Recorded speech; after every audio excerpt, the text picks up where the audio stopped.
तो क्या हालचाल है बच्चों, आप सभी का स्वागत है आपके अपने चैनल पढ़ाई विद डीसी में। आज हम सेकंड पार्ट लेकर आ रहे हैं आपके साथ में political science chapter 4 political parties का। ठीक है, पिछले लेक्चर में या पिछले वीडियो में हमने पॉलिटिकल पार्टीज का इंट्रोडक्शन, क्या होती है, क्या फंक्शन है, क्या रोल है, क्या कंपोनेंट्स हैं, ये सब डिस्कस किया था डिटेल में। आज हम नेक्स्ट स्टेप पर जाएंगे, अगली सीढ़ी चढ़ेंगे चैप्टर की और आगे का प्रोसेस डिस्कस करेंगे कि कैसे पार्टी बनती है, कितने प्रकार के सिस्टम हैं, क्या नेसेसिटी है और कुछ और चीजें जो आपको पॉलिटिकल पार्टीज के बारे में पता होनी चाहिए। ठीक है, तो बिना टाइम गवाए जल्दी से शुरू करते हैं और नेक्स्ट टॉपिक है अपना necessities of political parties. Political parties क्यों जरूरी है? ठीक है, तो इसका एक आंसर तो बड़ा सिंपल हो सकता है यार, पॉलिटिकल पार्टीज इसलिए जरूरी है क्योंकि कुछ फंक्शंस वो निभाती है। ठीक है, जैसे हमने पिछले लेक्चर में देखे थे कि political party fights election, political parties form government, political parties form policies, political parties make laws. तो अगर पॉलिटिकल पार्टी नहीं होगी तो ये सब काम कौन करेगा? इसीलिए पॉलिटिकल पार्टी जरूरी है। सिंपल आंसर होना चाहिए कि इसीलिए नेसेसिटी ऑफ पॉलिटिकल पार्टीज क्या होता है, importance of political parties. Political parties की इंपॉर्टेंस क्या है, जरूरत क्या है, नेसेसिटी क्या है। यहां से क्वेश्चन बनता है कि in modern democracies why political parties are so important. ये भी एक क्वेश्चन बन सकता है आपके लिए। तो इसका आंसर क्या लिखोगे आप? क्या आप इसका आंसर यही लिखोगे कि political parties performs various functions like its make laws, its make policies, it oppose the government, it shapes public opinion. तो ये सब का if political parties are not there then who will do this kinds of jobs? तो इसीलिए political parties important है, जरूरी है। Simple answer खत्म। ठीक है, यही हो सकता है कि हम फंक्शंस लिख दें और बोले कि ये सब काम कौन करेगा। ठीक है, जैसे कि सिंपल सी बात है कि अगर मम्मी नहीं होगी तो टिफिन कौन बनाएगा, प्रेस कौन करेगा यूनिफॉर्म को, कपड़े कौन धोएगा। कि यही इंपॉर्टेंस है क्या मम्मी की? या मम्मी काम करती होगी तो काम पे कौन जाएगा, हमें अस्त व्यस्त, हमें टाइम पे खाना कौन देगा, सुबह उठाएगा कौन? ठीक है, ये सब काम कौन करेगा? तो यही इसी एंगल से सोचना है आपको। ठीक है, आंसर सेम नहीं है। इंपॉर्टेंस ऑफ पॉलिटिकल पार्टीज एक अलग टॉपिक है अपने पास है और इसे सोचना एक अलग तरीके से। हमें पॉलिटिकल पार्टीज की इंपॉर्टेंस उस जब पता चलेगी जब हम इमेजिन करेंगे कि पॉलिटिकल पार्टीज नहीं होगी तो क्या होगा। ठीक है, जब मम्मी घर पर नहीं रहती है तो क्या अस्त व्यस्त हो जाता है घर। वैसे ही हमें इमेजिन करना है कि अगर देश में या डेमोक्रेसी में पॉलिटिकल पार्टीज नहीं होगी तो क्या प्रॉब्लम्स आएगी। वही हमारी नेसेसिटी ऑफ पॉलिटिकल पार्टीज बनाती है। ठीक है, आया? सिंपल सी चीज है, हमें इस एंगल को सोचना है। Let's think if political parties are not there, अगर वो नहीं है, आर नॉट देयर। ठीक है, पॉलिटिकल पार्टीज अगर नहीं है तो कैसी सिचुएशन देश में होगी। ठीक है, अब डेमोक्रेसी है देश में पर पॉलिटिकल पार्टीज नहीं है। लेट्स सी क्या हो सकता है। इसका मतलब क्या होगा कि हर कैंडिडेट, लिखा है मैंने चीजें, if every candidate is independent no one can promise any big policy change. तो पहली कंडीशन क्या बनेगी? अगर पॉलिटिकल पार्टी नहीं है तो हर वो कैंडिडेट जो चुनाव में खड़ा हुआ था वो इंडिपेंडेंट है। वो इंडिपेंडेंट, उसका किसी और कैंडिडेट से, किसी और ग्रुप से, किसी और एसोसिएशन से, किसी और पार्टी से कोई कनेक्शन है ही नहीं क्योंकि पॉलिटिकल पार्टी है ही नहीं। हर कैंडिडेट, मतलब इंडिया में लोकसभा में 543 सीट्स हैं, तो जितने लोग आएंगे 543 elected MPs, member of parliament, all are independent, सब इंडिपेंडेंट है। तो कोई भी कोई बड़ा चेंज कंट्री में कैसे प्रॉमिस करेगा? सब अलग अलग हैं और कानून पास कराने के लिए तो मेजोरिटी चाहिए। सब आपस में झगड़ेंगे क्योंकि कोई एक साथ है ही नहीं, लोगों का ग्रुप साथ में काम कर नहीं रहा है। हमने देखा है कि इंडियन पार्लियामेंट में या लॉ पास करने में, कोई बड़ा चेंज लाने में कम से कम 2/3 मेजोरिटी तो लगती है। 2/3 majority is needed to make a big change, a big policy change. और छोटा मोटा चेंज हो तो एटलीस्ट 50% मेजोरिटी तो लगेगी। तो लेकिन अब सब अलग अलग हैं, पॉलिटिकल पार्टी है ही नहीं, तो सब अलग अलग है, तो कोई बड़ा चेंज, बड़ा पॉलिसी चेंज कैसे कोई प्रॉमिस कर सकता है? वो इलेक्शन के पहले वादा करता है कि मैं कॉन्स्टिट्यूशन में या लॉ में ये बड़ा चेंज ला दूंगा, मुझे जिता दो, ठीक है, तो वो तो अकेला है, लॉ वो अकेले तो पास करेगा नहीं, उसके पास में कोई ग्रुप है ही नहीं क्योंकि पॉलिटिकल पार्टी है ही नहीं, तो लॉ कैसे पास होगा। अब पता चली यूटिलिटी क्या थी, यही इंपॉर्टेंस है। पॉलिटिकल पार्टीज डेमोक्रेसी के प्रोसीजर को, मैकेनिज्म को, लॉ पास करवाने के प्रोसीजर को आसान कर देता है, ठीक है, क्योंकि कोई पॉलिसी इजीली पास नहीं हो सकती अगर सब इंडिपेंडेंट कैंडिडेट हैं, यही बनाती है आपका पहला इंपॉर्टेंस, ठीक है। नेक्स्ट क्या है, government will be formed but it utility will remain uncertain. यही तो बात मैंने बोली अभी कि गवर्नमेंट तो बन जाएगी, आपकी गवर्नमेंट तो बन गई, 543 एमपीज आ भी गए लोकसभा के अंदर, एमपीज इन लोकसभा के अंदर 543 एमपीज आ भी गए, पर ये काम कैसे करेंगे, गवर्नमेंट की यूटिलिटी तो अनसर्टेन है क्योंकि सब अलग अलग है, सब अपने ही एरिया को जानते हैं, कोई इंदौर को जानता है, कोई भोपाल को जानता है, कोई मुंबई को जानता है, सब अपने अपने एरिया को जानते हैं, तो पूरे देश के लिए कानून कौन बनाएगा। अभी क्या होता है, पॉलिटिकल पार्टीज में अलग अलग जगह से सारे लीडर्स मौजूद होते हैं जो एक कंबाइंड पॉलिसी फ्रेम करते हैं, उसके ऊपर लॉ बनता है। अब सब अलग अलग हैं, पॉलिटिकल पार्टी है ही नहीं, कोई मुंबई के लिए लॉ चाहता है, कोई क्योंकि वो उनके क्षेत्र को ही जानते हैं, पूरे देश के लिए कानून को बनाना बहुत कॉम्प्लेक्स, बहुत पेचीदा, बहुत कॉम्प्लिकेटेड हो जाएगा, तो गवर्नमेंट की जो यूटिलिटी है वो क्या हो जाएगी, अनसर्टन, ठीक है। इसीलिए पॉलिटिकल पार्टीज इंपॉर्टेंट है क्योंकि वो गवर्नमेंट की यूटिलिटी को मेंटेन कर पाती है, ठीक है।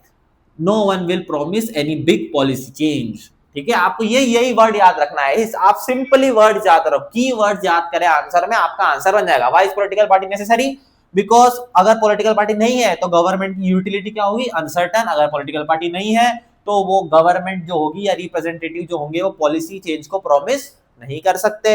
और तीसरा क्या है, तीसरा भी इसी लाइन पे बनेगा कि इलेक्टेड लीडर्स अपनी अपनी कॉन्स्टिट्यूएंसी के लिए तो रिस्पॉन्सिबल है, ठीक है, जैसे कि इंदौर से कोई इलेक्शन जीता है तो जो भी एमएलए होगा या एमपी होगा, खासकर अपन एमपी की बात करते, जो भी मेंबर ऑफ पार्लियामेंट है या एमपी है या सांसद है, वो सांसद इंदौर के लिए तो जवाबदार है क्योंकि वो इंदौर से जीता है, पर देश को चलाने के लिए रिस्पॉन्सिबिलिटी कौन लेगा, देश को कौन चलाएगा। अभी तो पॉलिटिकल पार्टीज जो मेजोरिटी पार्टी होती है, जिस पार्टी मेजोरिटी पार्टी में अलग अलग जगह से बहुत सारे लीडर जीत के रहे हैं, तो वो अलग अलग एरिया को कंबाइन करते हैं और पूरी देश की रिस्पॉन्सिबिलिटी लेते हैं कि हम देश को चलाएंगे, मेजोरिटी पॉलिटिकल पार्टी। पर अब सब लोग अलग अलग हैं, तो देश की सरकार चलाने के लिए, सेंट्रल गवर्नमेंट चलाने के लिए, देश के लिए कानून बनाने के लिए कौन रिस्पॉन्सिबिलिटी लेगा। अगर वो गलत काम करते हैं तो उनकी तो कोई जवाबदारी नहीं है, वो तो बोल देंगे कि यार मैं तो मेरे इंदौर को जानता हूं, मुझे क्या पता देश में किस तरीके के या उत्तराखंड में कैसे लॉ बनाना है, या क्योंकि कोई सब अलग अलग है, सब अलग अलग है। आप प्रोसीजर तो चलो इतना कॉम्प्लिकेटेड प्रोसीजर होने के बाद आप जैसे तैसे लॉ पास कर दोगे, लेकिन कुछ गलत हो जाए, कुछ कॉम्प्लिकेशन आ जाए तो रिस्पॉन्सिबिलिटी किसकी होगी, ठीक है। तो पॉलिटिकल पार्टीज नहीं है तो पूरी कंट्री के लिए रिस्पॉन्सिबिलिटी चलाने के लिए कोई भी नहीं लेगा। इन तीन कारणों की वजह से political parties are necessary in modern democracies. ये डेमोक्रेसी का जो सिस्टम लेके आए हैं ना, आजादी ली हमने, मोनार्की से लड़े, सालों से राजाओं की प्रथा को हटाया, डिक्टेटरशिप को हटाया, कॉलोनियलिज्म को खत्म करा, इंपीरियलिज्म को खत्म करा। हम हिस्ट्री में पढ़ते हैं सब भयानक भयानक से शब्द, ठीक है, कि हमने राजा के सिस्टम को चैलेंज किया, हम उनसे आगे आए, हमने कॉलोनियलिज्म को चैलेंज किया, इंपीरियलिज्म को चैलेंज किया, डिक्टेटरशिप से आज भी हम लड़ रहे हैं, और हमने इंडिया में इतनी स्ट्रगल के बाद में डेमोक्रेसी लाई। पर डेमोक्रेसी का एक इंपॉर्टेंट इंग्रेडिएंट है पॉलिटिकल पार्टीज, ठीक है, ये इस चीज से समझ में आ रहा है। डेमोक्रेसी का फंक्शन करना बहुत मुश्किल हो जाएगा, स्पेसिफिकली इंडिया जैसी कंट्री के लिए जो बहुत कॉम्प्लेक्स, जिसकी पॉपुलेशन बहुत ज्यादा है, वहां पर पॉलिटिकल पार्टीज की इंपॉर्टेंस हमें इन चीज से पता चल रही है कि कोई भी रिस्पॉन्सिबल ही नहीं होगा देश को चलाने के लिए अगर पॉलिटिकल पार्टी नहीं, सब अलग अलग, सब अपने अपने एरिया को जानते, पूरे देश को कोई जानता नहीं है, तो लॉ पास करना कितना मुश्किल हो जाएगा, ठीक है। यही बनाती है आपकी नेसेसिटी ऑफ पॉलिटिकल पार्टीज, ठीक है। तो बढ़ते हैं आगे, नेक्स्ट टॉपिक है अपना, इसी से कनेक्टेड टॉपिक है। आप नेसेसिटी ऑफ पॉलिटिकल पार्टीज में इधर से भी कुछ पॉइंट्स लिख सकते हैं, पर एक नया क्वेश्चन इसी टॉपिक में बनता है, rise of political parties is linked to emergence of representative democracy.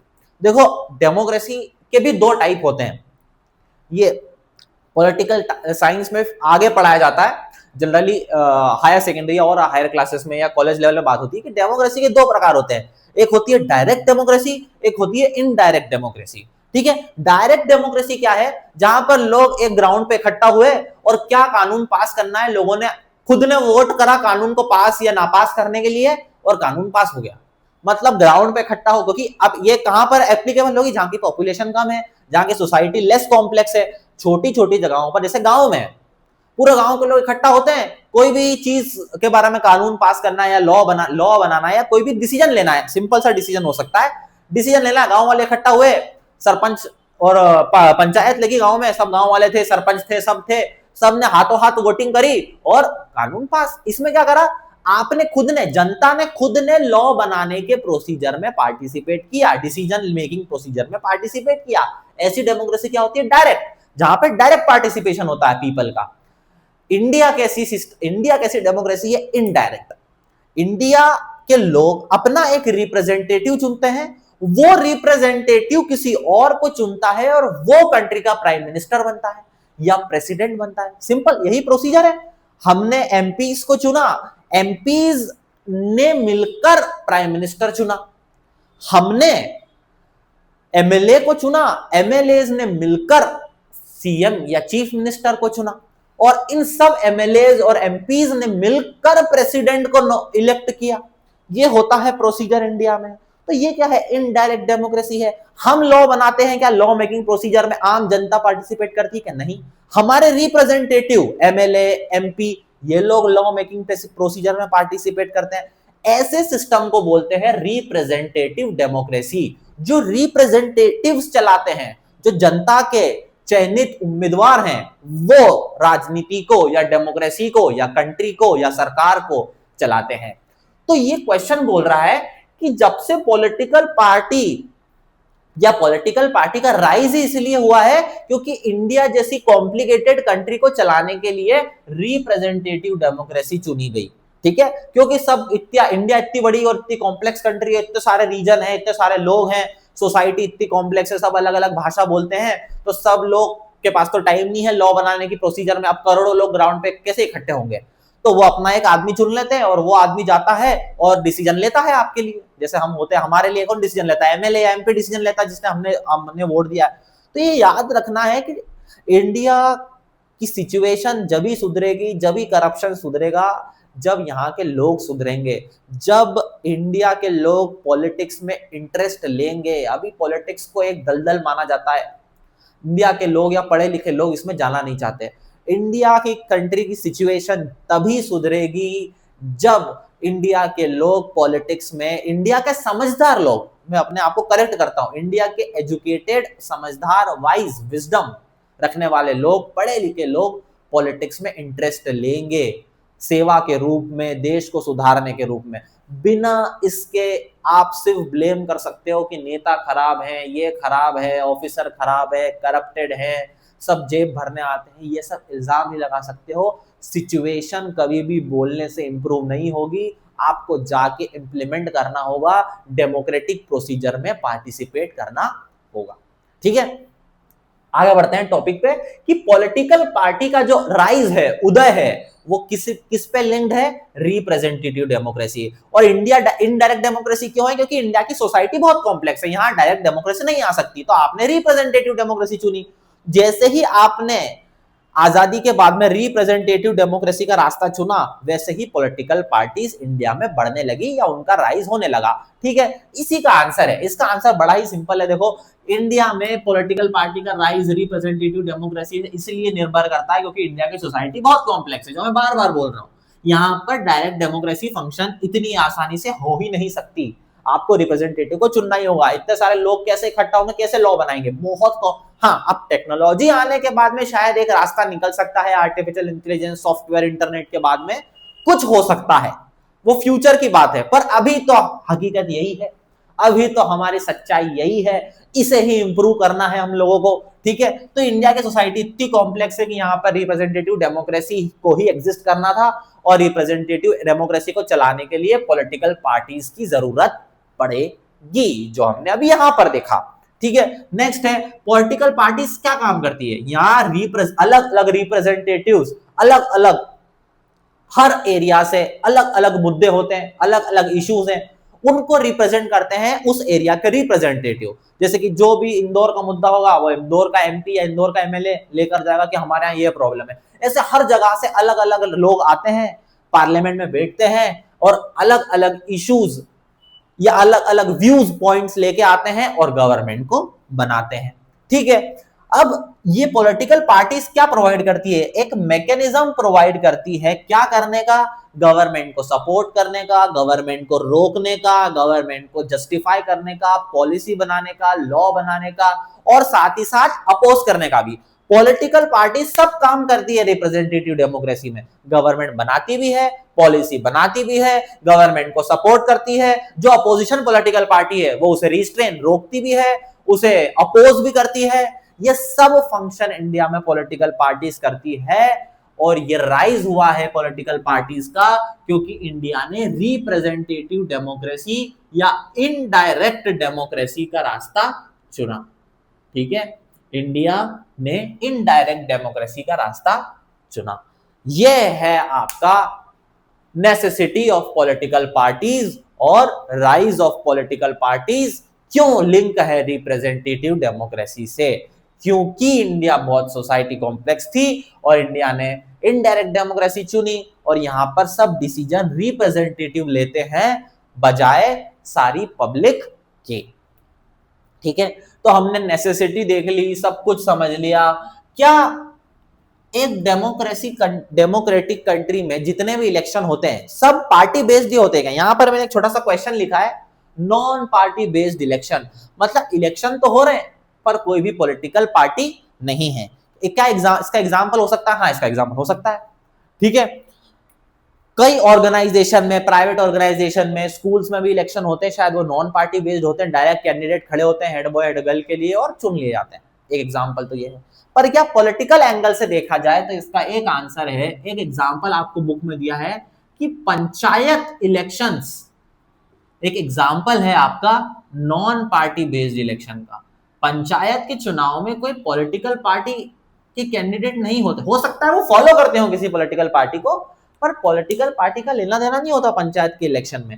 Panchayat के इलेक्शन में जो गांव रहता है अलग अलग ग्रुप में डिवाइड हो जाता है अल्टीमेटली। जो भी 2-4 कैंडिडेट खड़े हुए गांव से, वो अलग अलग लोगों, किसी कैंडिडेट को कोई परिवार चाहता है, किसी कैंडिडेट को कोई कुछ परिवार चाहते हैं, ऐसे गांव फैक्शंस में, ग्रुप्स में बढ़ जाता है और हर फैक्शन कुछ पैनल ऑफ कैंडिडेट खड़े करता है। पैनल क्या होता है, अपन ने देखा है पंचायत इलेक्शन में एक सरपंच होता है और उसके पंच होते हैं, तो यही क्या है, पैनल ऑफ कैंडिडेट्स, जो अलग अलग ग्रुप या अलग अलग फैक्शन खड़ा करता है और जो लोग जिसे ज्यादा जानते हैं, जिसे ज्यादा सपोर्ट करते हैं, वो चुनाव जीत जाता है। इसमें कोई पार्टी का रोल नहीं है, डायरेक्ट इलेक्शंस है।